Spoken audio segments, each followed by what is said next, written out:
What's up, everybody? Welcome to HOA MMA. AJ, as always, how you doing, man?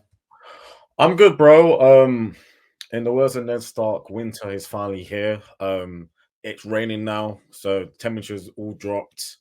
It's cold, which is fine. But apart from that, I've been pretty good, keeping myself busy and active. I've got a Halloween party next week, so I've had to get myself a nice little costume for that. Yep. Um, uh, yeah, everything's really good over here. How's things going on over your side of the pond, bro? Doing pretty good. Like you said, spooky season's here, Halloween stuff. Kids have had, like Halloween parties and things at school, so we've been getting costumes ready for that. What kind of Um, costume are they? Are they my daughter is going as Wednesday Adams, nice? and my Nice. son is actually going as a plague doctor this year. You know the old mask, the like bird looking mask, the Oh plague yeah, doctor yeah. type mask. He thought that was pretty cool, so he's going as a plague doctor. That's very cool, So yeah, they're just gearing up for Halloween. Football, just a lot of good stuff going on over here. I mean, we got a massive weekend in terms of sports this weekend. man. Oh, Ohio State versus Penn State, huge UFC 294, NFL on Sunday. It's a big weekend for us. AJ, anything going on outside of the world of combat for you? game. Sports has been quite horrible for me, as you already know. My Giants are gonna be in the lottery this year after when I had quite high hopes considering what happened last year. But at least did Deontay Banks is looking like a elite corner already. Yeah. He's looking really, really good. But that's like the only silver lining on our season. Personal life for me, it's all good. Family's great. It was my brother's birthday last week, so spent time with him. Mother's birthday in a couple of weeks as well, so just kind of preparing for that. To follow on Halloween costumes, I've actually ordered my Halloween costume today. It's gonna arrive probably by Sunday. Shout out Amazon for that. I'm going as Chandro Kamido That's from so fucking cool. Demon Slayer. So I'm gonna I'm hopefully that outfit fits because the sizing they didn't really give specific measurements, but Yeah. I kind of know what I am anyway, so that's Right. fine. So once that's fit, I'm gonna order the sword. I'm probably gonna order like the earrings as well, and that'll be Yeah. my Halloween fit. Um, Question for you on your fit for Halloween. Are you going full sun breather Tanjiro or are you going normal Mark? normal. Dude, I think you should go all out with the sun breather Mark. I'm But yeah, not that's a sick costume for sure. I think Tanjiro's pretty cool, so I'm into that. I have a friend who's really good at like kind of like face painting and stuff, so I'll probably get them to maybe do that as well. On the whole, AJ's film corner, it's been quite quiet on films since I finished my Middle Earth run, but Mhm. I've started a TV show called The Shield, very Yeah. early naughty show on. It was I think the show kind of put FX on the map. I just finished Yeah, season that's fair. one. It's really good so far. I don't know if you obviously watched it already, but it is. I'm quite surprised how really good it is. It's about these these corrupt cops who operate as a strike team. It's Yep. very like compelling dynamic. It's kind of like similar towards The Wire in a sense. So it's seven seasons total. I've knocked down season one this week, so that's kind of been like my focus in terms of like my shows and my movies right now. Um Yeah, no, Shield. I watched it a little bit on and off. I never really sat down and watched it all the way through. Isn't the main character Ben Grimm from the OG Fantastic Four? Yes, Yeah, yes. I like him. He's a solid actor. So yeah, I might end up checking out the Shield eventually. I just haven't watched it all the way through, just bits and pieces. Um, in honor of spooky season, AJ, let me ask you, since you brought up Film Corner, what is your favorite? You know, monster movie, spooky, haunted, horror Ooh, movie. What is your favorite my of that genre? my favorite spooky movie. Ooh. I guess the original Texas Chainsaw Massacre. Oh, that's an interesting choice. Yeah, Yeah, that's a good one. yeah. That's probably the one that comes to mind. I would say like Child's Play, but then those ones I kind of like laugh at just because it's just Yeah, funny rather than like horror and like spooky. But I would, yeah, I would say, Texas Chainsaw Massacre. Or question is oh, what is it? The Night Before Christmas. Do you count that as a Halloween movie or a Christmas movie? that's a good question. I guess like I meant more like Texas Chainsaw Massacre style movie, but Nightmare Before Christmas is probably a Christmas movie. So my daughter watches that all the damn time. She's literally so into that right now. I would say it's a Christmas movie though. Christmas movie. Nice. Um, my answer for favorite horror movie, it's Halloween 1, Okay. the original. Michael Myers kind of sets the stage for the entire genre, in my opinion. Um, so yeah, that's my go-to for this season. AJ, let's move ahead because we've got a lot to discuss. Like we mentioned before, Mm. UFC 294 is coming this Loaded weekend. card. Loaded. Absolutely loaded. We got a lot to discuss there, but let's give some props to the fight night card this past weekend. Yusuff versus Barboza. AJ, give me a couple highlights from that card for you. One, Edson is still tough at the age of 37 because that first round, I thought he was done. I Oh thought man, he was done in round one. I was just because I remember last week we were talking about it, and I said round four. I reckon he'll fade in round four, but yeah. Sadiq came out swinging, Mm-hmm. and it kind of like Edson was done. Edson managed to obviously Exum was lucky enough in the fact that obviously Yusuf went for a takedown when he should have really carried on Yep. throwing a few more shots. He managed to recover, and then from round two onwards, it was kind of like he managed to gather himself and pulled a big like vet move on him. He kind of like big broed Sadiq in a way For and sure. managed to navigate himself through the fight very, very well. He caught him with that Oh man, that kick was yeah. disgusting. Him like the thing is, it didn't even hit. Sadiq managed to catch it, but it caught him enough that if he hit you a little bit around that area, Yeah. like he was literally all over the place. Like really, really shout out for Edson because if anyone watched that in the first round, you thought by round two or maybe round three, like he was probably going to get cooked, and he Mm-hmm. managed to win that fight round.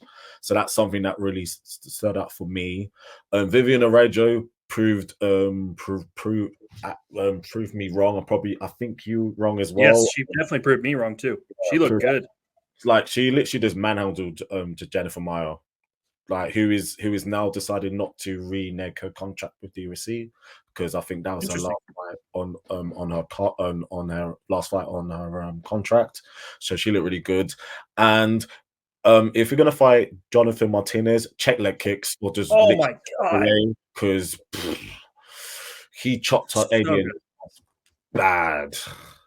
I mean, that's like Uh, probably the most perfectly executed game plan of leg kicks we've seen in a while. Like, just everything he did, his feints, everything he was trying to do, set up a leg kick. It was just so good. I mean, Yanez is a hell of a fighter too, and he kept trying. I mean, he kept trying. But man, that leg was demolished. I didn't see any reports on if how bad the injuries were, but he had to have something really wrong structurally because that knee was destroyed. like he took away his base. If you're gonna face against someone who's that good with their hands and so good like moving around and setting up things of their own, just chop away at their base. But Mm-hmm. Martinez literally just like you said, he literally just like demolished his leg, and he's one of the few people to have more than one leg finishes Yeah, inside the octagon. So that kind of shows moving forward, if you're going to face against this guy, you better be checking your be leg careful. or literally just moving out the way because and he's a problem now. Like Yeah, even though Giannis is obviously on the back of obviously two losses in a row, it doesn't take away from how good Aiden Giannis is. And considering that Martinez has now put Giannis and Said Nurmagomedov in back-to-back wins, he's definitely gonna be looking around that top 10 now. For So sure. therefore, someone that everyone needs to keep their eye on in a very loaded division. Very, very Um, impressive. yeah, no, well said, well said. I just wanted to give a little shout out to Christian Rodriguez getting that decision victory over Cameron Simon. Good fight, good solid back and forth between those guys. Any thoughts on that fight before we move on? Moving forward now, considering that Rodriguez has beaten Raul Rosas Jr., who was coming off a ton of hype, undefeated, Yep. young prospect, people will have high hopes for him, and obviously still do now since he had his bounce back win. And Cameron Simon was 9-0. He was looking all world, like amazing kickboxer. And Rodriguez has put two up and coming prospects who Yeah. are undefeated away and pretty handedly in my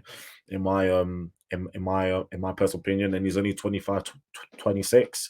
Yeah. He definitely should be, in terms of unwrapped prospects, he should be the one to look out for now, because he's put in impressive wins against very, very good caliber of people who people have high hopes of their own. He should do, even though 135 pounds is loaded as hell and it's Mhm. the most competitive division, he should be looking for that top 15 next year, because he has a because he has it all. He's good enough on the feet, but his grappling is just sensational. Yeah.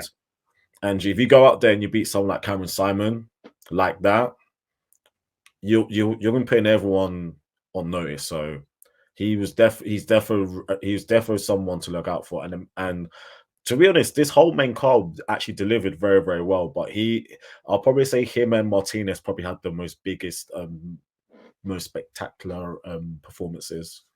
Yep. I'm with you on that. Before we get into UFC 294, do you have anything else you want to touch on that fight night card? Um, Terence McKinney, literally just carry on doing what you're doing. Another very early finish.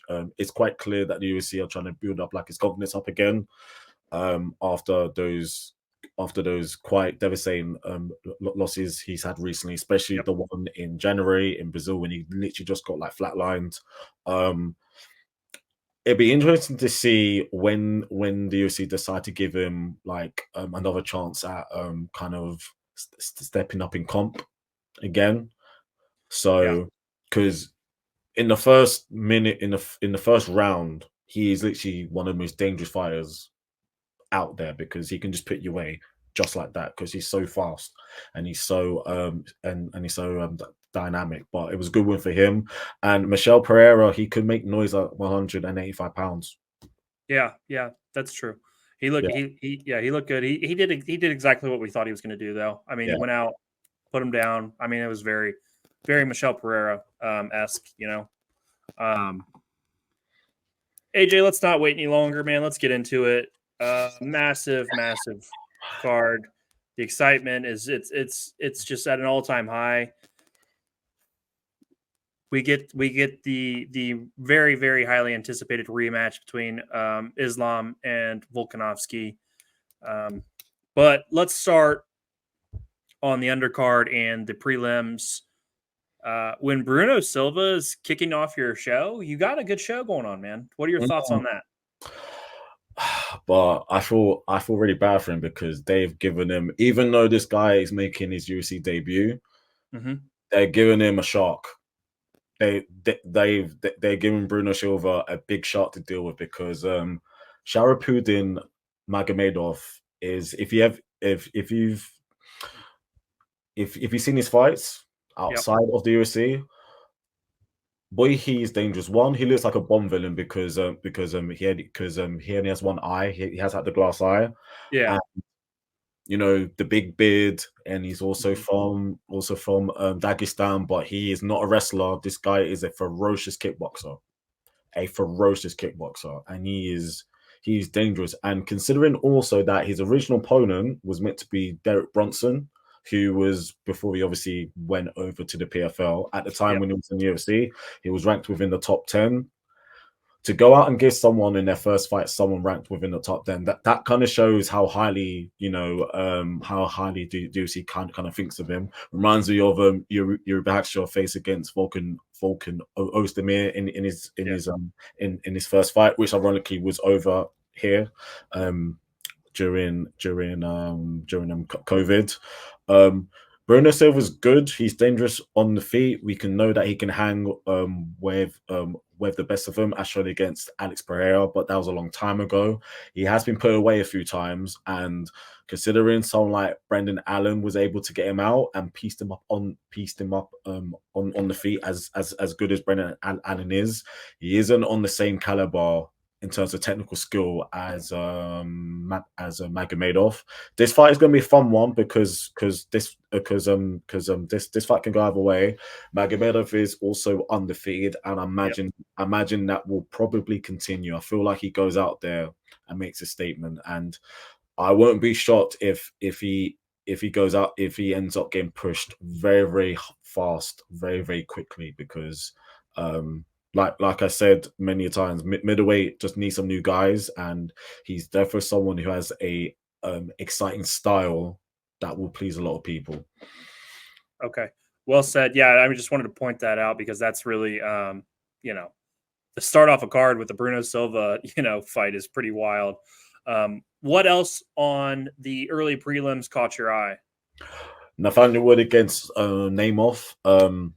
Namoff is coming off a good win. He knocked out Jamie Malarkey in his last fight. He literally just put him out stiff. So I think this is his second fight within the UFC, and Nathaniel Wood has looked near enough flawless since obviously moving up to 145 pounds. Even though he's very undersized, he's only 5'6". Considering how tall the champ is, that doesn't matter because if you're good enough, you're good enough, and he's good everywhere. He's competent on the ground, but on the feet is where he's strong at, and he's so quick. Like for someone like against every other featherweight that's kind of like been in front of him so far, they've looked very slow against him. Like he's so quick, he's so good at like switching stances and going in and out, trading, and then coming out and using range. And his leg kicks are quick and damaging. Like he has a point where even though I naturally have the speed advantage over you, I'm still going to chop at your leg to make you even slower, so then I can utilize my my speed even more. Namoff is dangerous. Namoff is heavy-handed, and we saw even in as good as Nathaniel's been, he did get caught in his last fight. And even though he was able to obviously weather that storm, and he does have a chin. He has been stopped before, so I think Namoff is going to go in there thinking, if I'm able to obviously get in close and obviously touch him up, maybe I can obviously get him out of there. And it is also a late notice fight as well. But I would imagine Nathaniel Wood is probably going to be a bit too quick for him in this fight. So I see Nathaniel probably. I can see him dominating over 3 rounds as long as he doesn't get caught. All right. It's gonna be a fun fight either way. Yeah, no, for sure. I'm definitely excited. I'm learning more about Nathaniel Wood, through you, and everything. Excited to watch him fight either way. Looks like is Tim Elliott main eventing the undercard? Yes, against Mo Mokaev. Is this putting Tim Elliott out to pasture here on the on the undercard main event? Do you know what? That's actually a good question. So I've looked at Tim Elliott's record, and over the past 4 years, he's only lost to Davison Figueiredo, champion. Yep. Well, former champ. Askarov when he was inside the UFC, top 3 guy, People saw him as a future champ. Right. Brandon Royval, who is now going on to fight for the belt, Yep. and I think Nicolau, who is a perennial top 10 guy. So he's only lost against the higher tier people Yeah. at 125 pounds. He's also faced against a Dagestani wrestler before recently in Tagir, who fights under Khabib's team, and he Right. won. He won pretty handily. So He looked good. he looked really good in that fight as well. And Tim's a vet, he's been fighting since 2019. Well, at least, I think, yeah, since 2009. Sorry, he Yeah. has a very awkward style. Like, he has that kind of like Dominic Cruz like movement a little bit. He's seen it all, and so far, every prospect they've kind of put in front of him, he's handled so far. We need to see how Mo looks ever since his last fight, because he got caught in a bad knee bar. He caught Right. in a knee bar, then a really bad knee bar, and we need to. And it's crazy that like he hasn't had to have like surgery for it, because it looked like he was like cracking. So we got to Sure. see how he looks since then, because that was only in March, I believe. All that being said, Mo Markev has something about him. Like, he seems someone who's quite special. Yeah. Only 23. He's said it outright. He wants to go beat John Joe's record to be the youngest champion ever. I think he has until March 28th to do that. So He's got to get going. he's got to get going. He's probably 3 fights away. So he's probably gonna have to beat Tim in very, very quick fashion without taking much damage. Probably get another fight maybe in like December against like a top 10, top 5 guy, and then from then possibly, he has to hope that Pantoja probably is still champ by then, Yep. and to say, just give me a chance to go and break John Jones' record.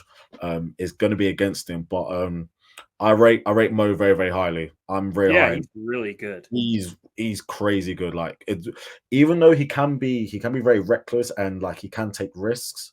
Like, once he's able to get like a hold of you, and like the way he can go and transition on the ground, it's just elite. I do have Mo winning. I do have Mo going out there and probably getting a stoppage in round 2. I think that's fair. I got Mo winning this one too. After we watched him take that knee bar, I think this guy can do anything. Honestly, like, he really impressed me with that. Yeah, give me Mo to win this one also. Let's jump into the main card. AJ, Yes, starting off sir. with Saeed Nurmagomedov versus Mun Gafurov. This is an important fight at bantamweight. How do you see this one coming out? Saeed is probably Saeed's probably pissed, considering that he probably felt he won his last fight against Jonathan Martinez. A lot of people had him winning. I had Jonathan Martinez just edging him out. Great Yeah, fight.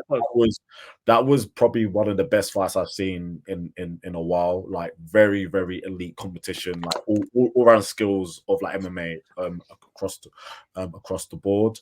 Saeed is very dynamic all over the place. Even though his surname is Nurmagomedov, he's not related to a certain Habib, but his wrestling is still up there, even though he does favor fighting on the feet. He has really sneaky subs as well. He's good all round. And he's facing against someone who's making a UFC debut. right. And that can go one or two ways. It can either be their chance to make a statement, because if you go out there and you beat Saeed, that puts you on the map, because even though Saeed is unranked, he's someone that a lot of MMA fans know. And in the words of Dana White, if you know now, you know. If you actually know about him, you know how good he is. Like, he's really good. He's good all over. So if you go out there and beat him, that puts you on the map, and that could be the start of you making a run. That being said, I just have a feeling he may not have anything for him, and I have a feeling that Saeed to go and kick off the main card is probably going to give him a little bit of a hiding. So I'm probably going to go late stoppage in the third. Yeah, give me Saeed to win this one. I like the fact that he's more dynamic on the feet than some of the other fighters from that region.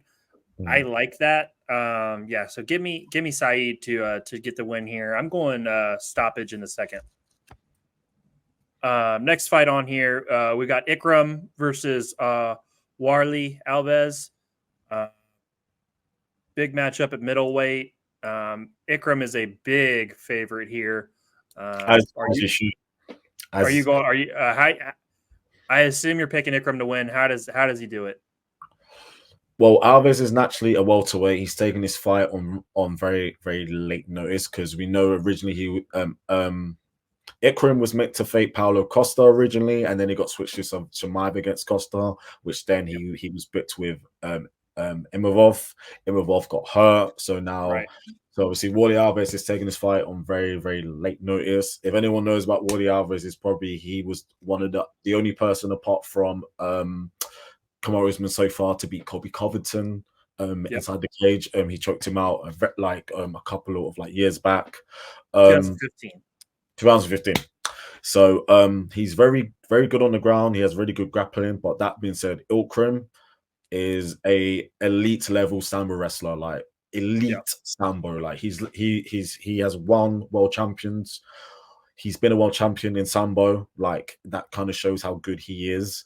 Mm-hmm. His only loss is to a certain Khamzat Chimaev. Like if you've seen the viral knockout when Khamzat switches and catches him with the uppercut when they're fought outside of the UFC. Apart from that, he has been pitch perfect, and I'd imagine Ikram's wrestling is probably going to neutralize Warley's grappling, and he's naturally going to be bigger as well, and he's going to use that. And he's good on the feet as well. He can actually put people away. So, so Ikram is probably going to run through him, probably within the first round. For sure. Yeah, that one's pretty much a done deal, unfortunately. And I mean, crazy things happen in the UFC, but yeah, Ikram. If your only loss is to Khamzat Chimaev, you're pretty dangerous in your own right. Let's move on. I got to ask you, are you surprised this fight didn't fall apart? The Ankalaev versus Johnny Walker fight. This has been like the least publicized fight on the card, and it's just like I don't know. I feel like people kept expecting it to fall apart.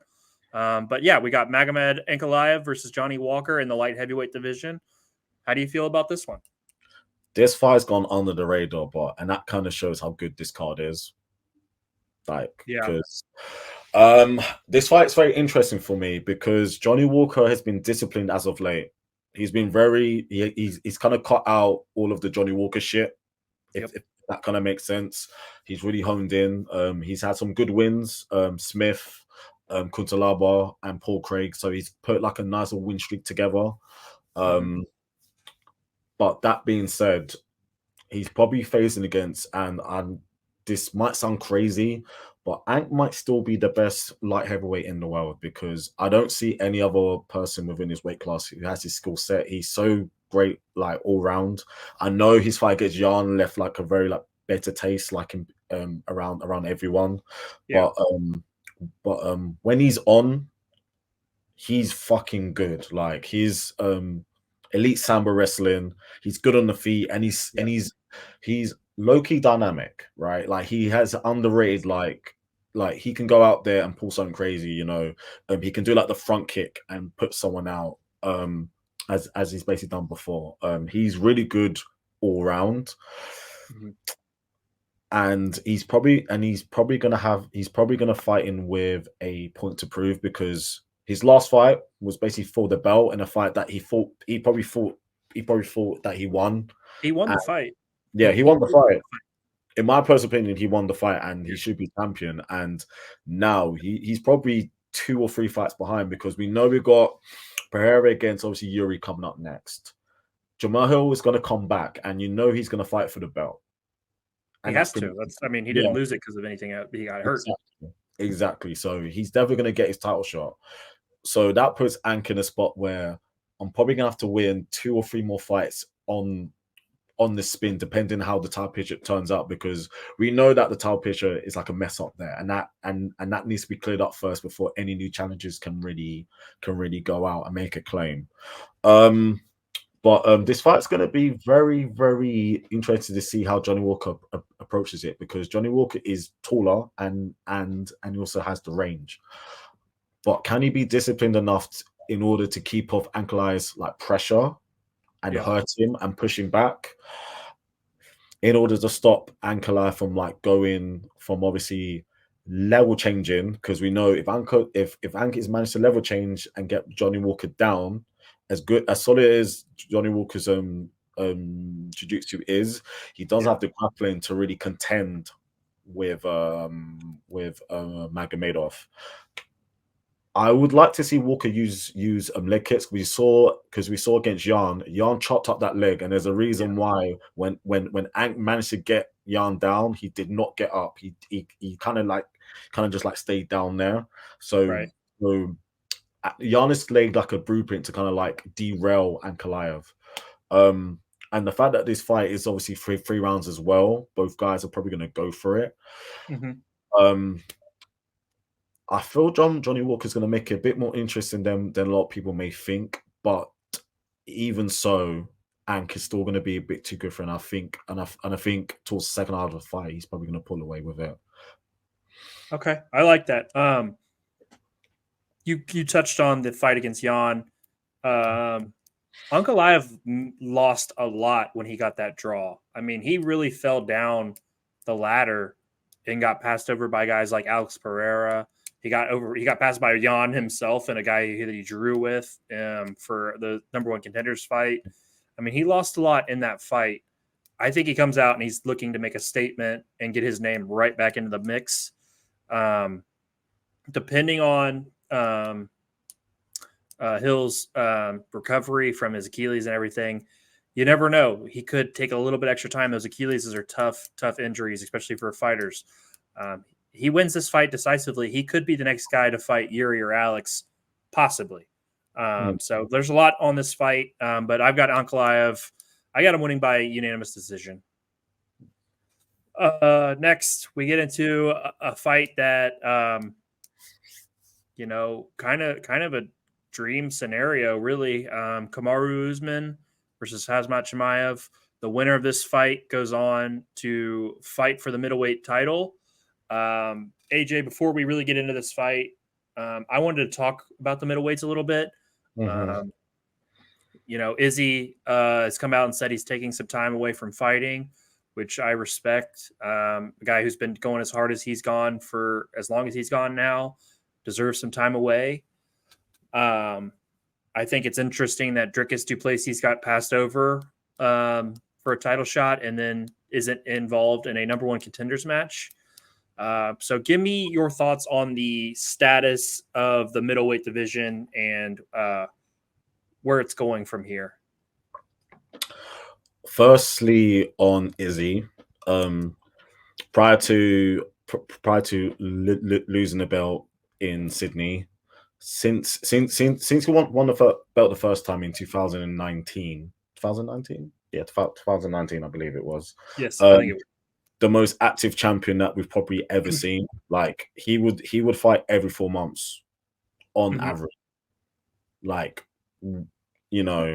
at a very like crazy rate, selling out events, main eventing pretty much during his reign. He's become one of the biggest stars within the sport. Like he's basically crossed over. Like he's massive everywhere,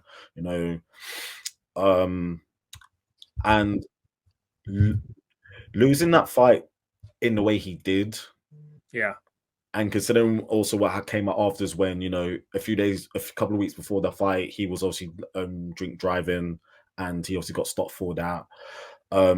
Taking a break is probably going to be the best thing for him. Sometimes being too active can also go against you sometimes, and sometimes you just need to give your mind and your body a bit of a break. And also, Izzy is in his 30s. It's not as if he's he's in his 20s, Right. Like, as you do get older, you kind of need to give your body a bit more time. Whereas it's kind of is what because it's really hard to see because when you're kind of in the middle of it all, and you're the guy and you're winning most of your fights, and you know you're selling out all these big events and stuff. It's very easy to go. I can keep going. I can keep going. It's kind of like keep going. Why whilst the iron is still hot, but eventually you are going to burn out, like Yeah. physically or mentally.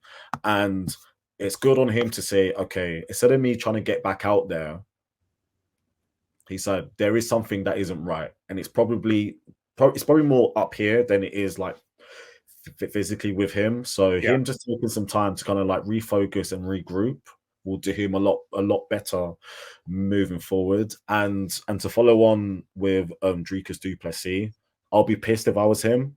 I'll be Yeah. kind of pissed off because if I go out and beat Rob, and Rob hasn't lost to anyone but Izzy in literally near enough like 9 years, and I don't get a title shot, Yep. I'm gonna be pretty annoyed. For sure. But For the sure. reason, yeah, but of course, I'll be really annoyed, and he absolutely deserves to go out and fight for the belt. I can only say the reasoning, and this is probably my opinion, the reason why he is probably being passed over. One of it is the the main bulk of his push towards that title shot was obviously the beef between him and Izzy, Yeah. because that beef went nuclear, and we all know why. It's for racial and mainly for racial and social reasons Hmm. within obviously Africa, and obviously what Drake has said, and how Izzy has obviously responded um as well. I do. So obviously that reason, and obviously now that obviously Izzy isn't really the champ, probably the whole like demand to see Dricus for fighting for the Yeah. belt probably isn't as strong. That's fair. Another reason, Um, go and that all leads us into this. Kamaru Usman steps up to the plate. Paulo Costa, I got to apologize to him. His elbow is absolutely fucked. that looks I am horrific. sorry, Paulo, for not trusting you. I know you've put your alcoholism behind you and you're doing better. I'm sorry that your elbow is as fucked as it is. It has two large. I know everybody saw the picture. Those two large gaping holes in his elbow. Insane that he's going through that. But Kamaru Usman steps up to the plate with a title shot on the line against Hazmat Chimaev. AJ, this is somewhat of a dream match, man. How does this one shake out?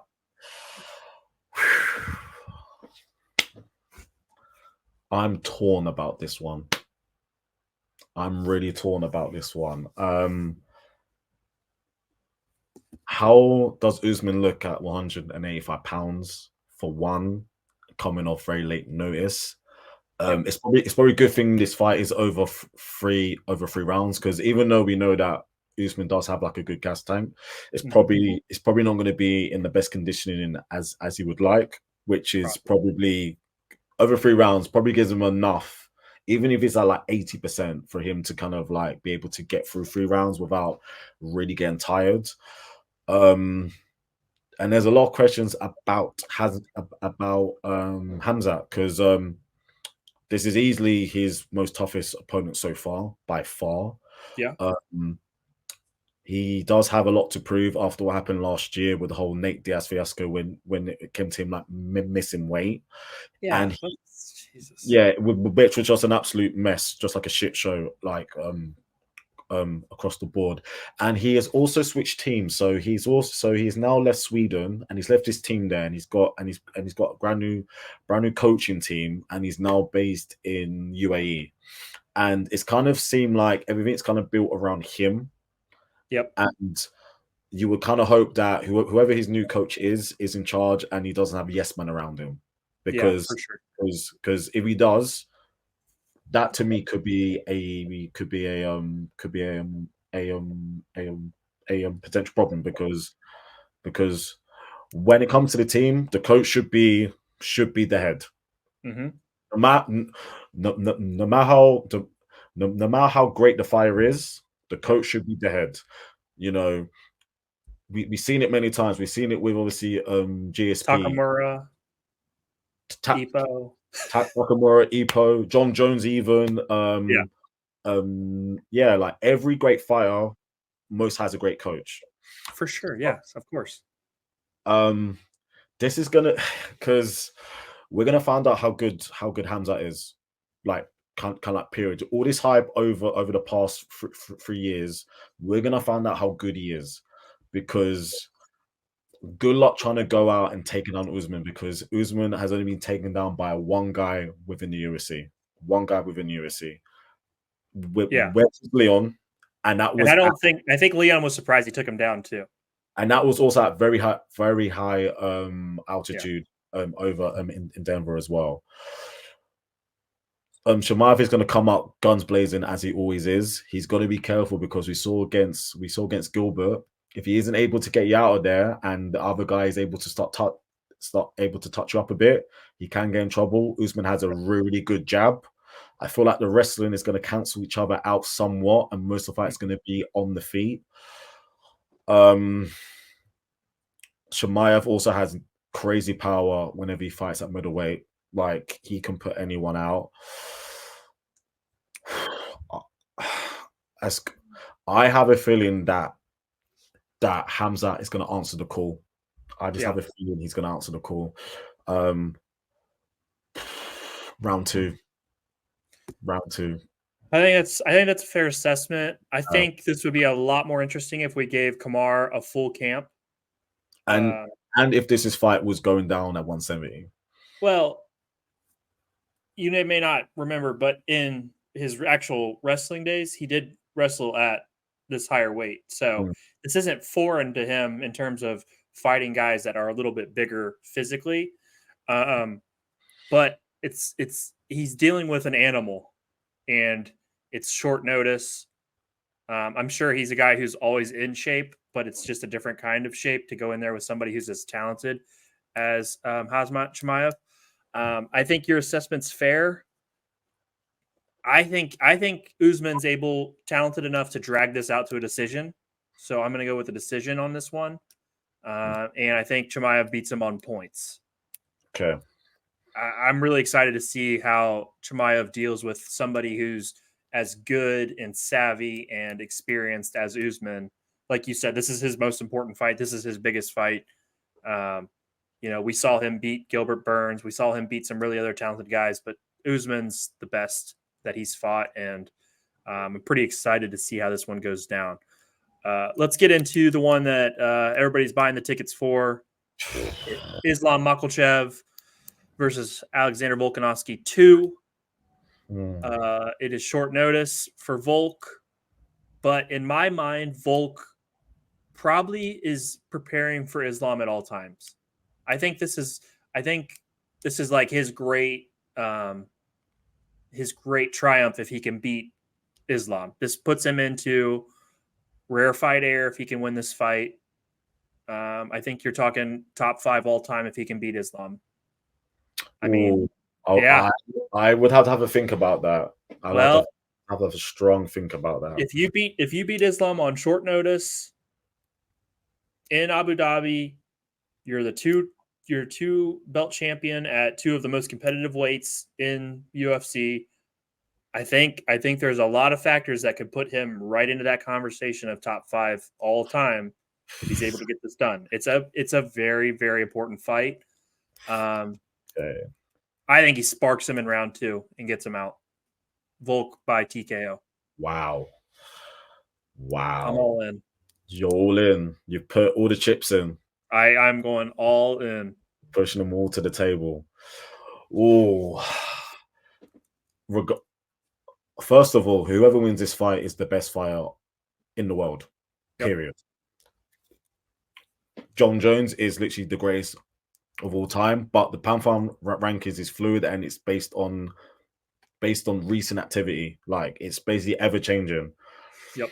If Islam goes out and beats Volk back to back, regardless if it's close or not, if he beats him, if it shows on his record he beats him back to back, he's the best in the world. If Volk goes out there and beats Islam and becomes and he goes out and becomes the only 2-weight champ currently, he kind of solidifies his spot as pound for pound the best fighter in the world, and that's very clear. So it's kind of more than just, you know, the belts on the line. The title best in the world is on the line, and we've Right. seen in their first fight, which is still the fight of the year for me, how close that fight was, and that's one of the most highly skilled competitive fights that I've seen across when it basically comes to MMA, when it comes to MMA across every facet of it.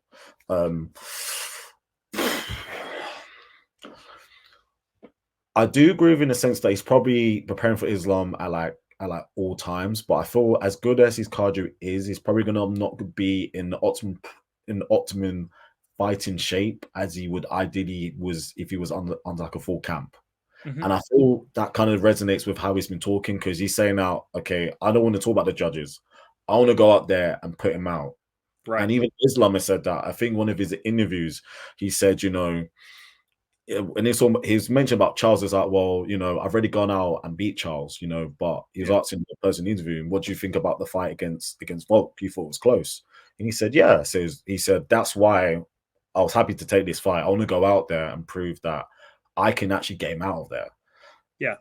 Round one is not going to be round one. It's going to be round 6. It's going to carry on exactly what happened after round 5. Them two are going to go straight out and they're going to meet in the middle. And Volk needs to be careful in terms of allowing Islam to push him back. Because that's what happens in the first couple rounds. He kind of let Islam come forward. He can't let him do that. He needs to make Islam feel like the nail and not like the hammer. Right. And Volk's more than capable to do that. He's very quick on the feet. He's good at switching stances, and he's more than able to get in inside and hurt and hurt Islam. He's shown that. He's shown that he's capable of obviously dropping him, but Islam is also more capable of doing that as well, as he's shown in that fight. But main reason for that is because Volk's so worried about the takedown. Like most people, when they fight against Islam, it opens up his hands. His hands are very good; they're solid, but most of that comes from I'm so worried about the takedown that you're not really looking at him on the feet per se.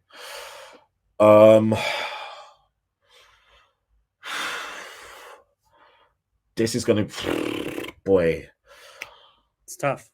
It's tough because we're talking about the two best in the world, pound for pound across. If you look at any other organization, these are the two currently best guys in the world. John Jones is in a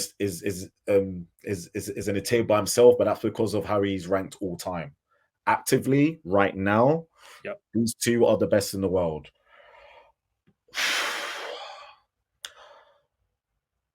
I feel Volk has 2 rounds to knock Islam out. Yep. That's why I said round 2. He's in trouble. I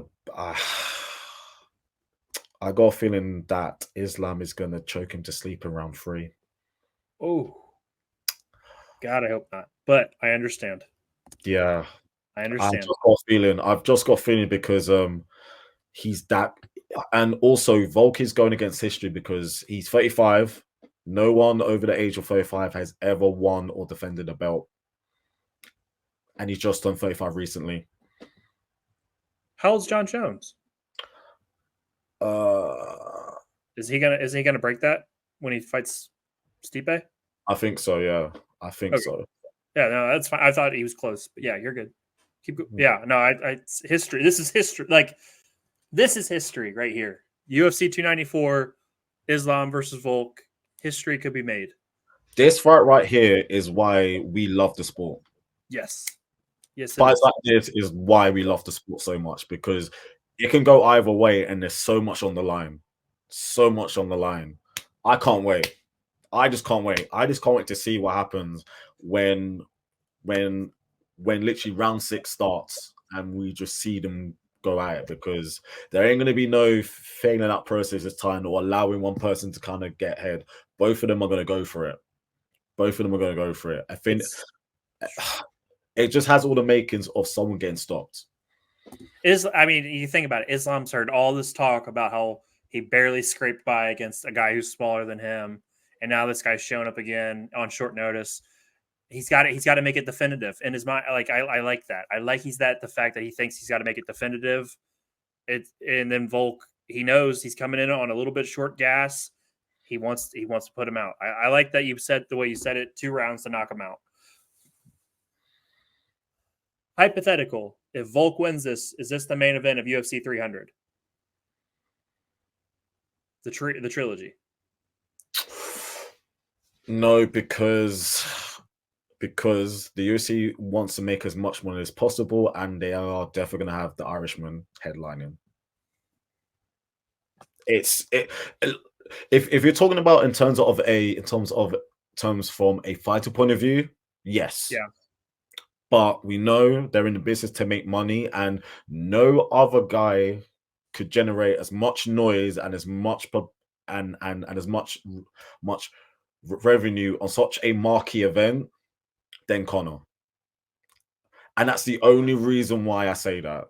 And that's literally the only reason why I say that. I feel like the trilogy between these 3 is got to be at least close. Oh, unless Conor's fighting somebody. I don't know. I just feel like he's lost so much luster to me. But maybe it's in terms of dollars, he probably hasn't. Yeah, and we all know that Dana likes making his cheddar. Yeah, for sure. That's fair. Oh. All right, you got Islam by submission in round 3. I've got Volk by TKO in round 2. This should be so fucking good, guys. I cannot wait until 2 p.m. Eastern time, my time, middle of the day. I'm going to be watching 7 p.m. my time. I get to chill in the evening for once. I don't have to wake up in the middle of the fucking night to watch these fights. I'm happy for you. It's nice that you get some of these events every now and then. Indeed.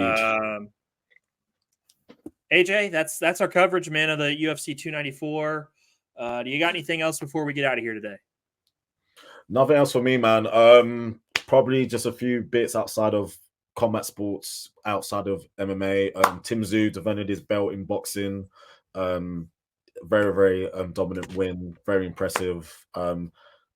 Even though it's only a interim belt, he's pretty much a world champion caliber level fighter. Hopefully, he can get a chance to win the actual belt at some point. Depends what happens with obviously Charlo, because Charlo has all those belts at 154 pounds. Right.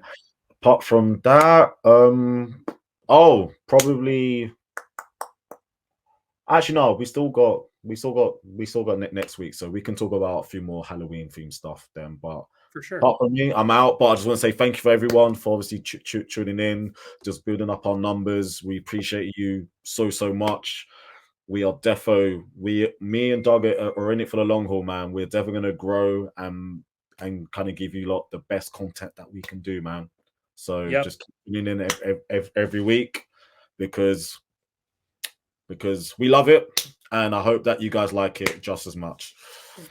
Well said, AJ. Thank you guys for all the views. Thank you for everything. Please hit that subscribe button. We're still at 50, but we're getting the views are up, which we appreciate very, very much. Hit us up on Twitter and Instagram.